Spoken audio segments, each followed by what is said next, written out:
लोकसभा में कार्यवाही चल रही थी, तभी मोदी सरकार वक्फ बोर्ड से जुड़े 2 संशोधन विधेयक पेश करती है, जिसके बाद संसद से लेकर सड़क तक खूब हल्ला मचता है। सरकार पर दबाव बढ़ जाता है, यहाँ तक कि मोदी सरकार के कई सहयोगी दल भी इसका विरोध करने लगते हैं।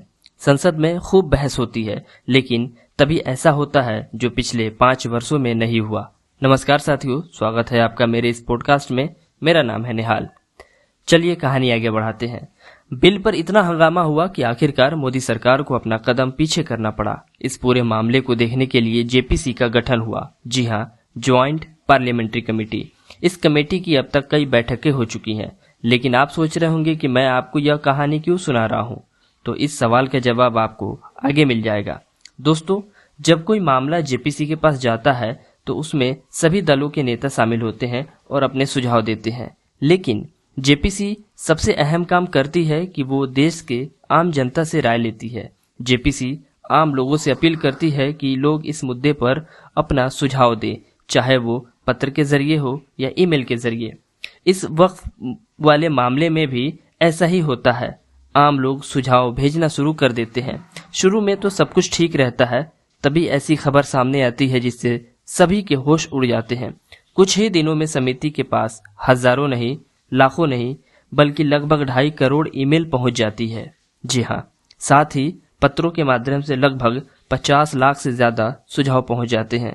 इतने बड़े पैमाने पर सुझाव देखकर तो सबके होश उड़ जाते हैं, क्योंकि भारत के इतिहास में अब तक का सबसे ज्यादा भेजा गया ईमेल या यूं कहे सुझाव पत्र था। इन पूरे ईमेल को पढ़ने के लिए जेपीसी का स्टाफ कम पड़ गया। समिति ने ईमेल को समझने के लिए, पढ़ने के लिए और नोट तैयार करने के लिए सचिवालय से और स्टाफ की मांग कर दी। पूरे देश में फिर से एक नई बहस छेड़ दी गई। किसी ने कहा कि भारत से इतने ईमेल नहीं आ सकते, तो किसी ने कहा कि इसमें पाकिस्तान का हाथ है।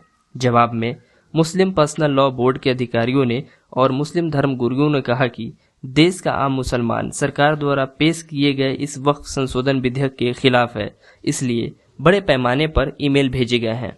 मुस्लिम धर्म गुरुओं ने कहा कि ज्यादा से ज्यादा ईमेल भिजवाने के लिए क्यूआर कोड का इस्तेमाल किया गया।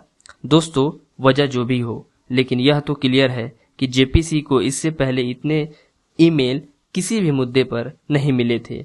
अगर सरकार को शक हो तो इन ईमेल्स की भौगोलिक स्थिति की जांच भी कर सकती है कि ये भारत से भेजे गए हैं या विदेशों से आए हैं।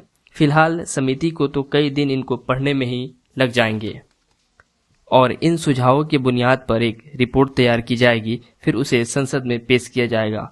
दोस्तों, तो ये तो रही लगभग 2.5 करोड़ ईमेल्स की कहानी। आप वक्फ के मुद्दे पर क्या सोचते हैं, मुझे बता सकते हैं। कमेंट बॉक्स खुला हुआ है। बहुत बहुत धन्यवाद।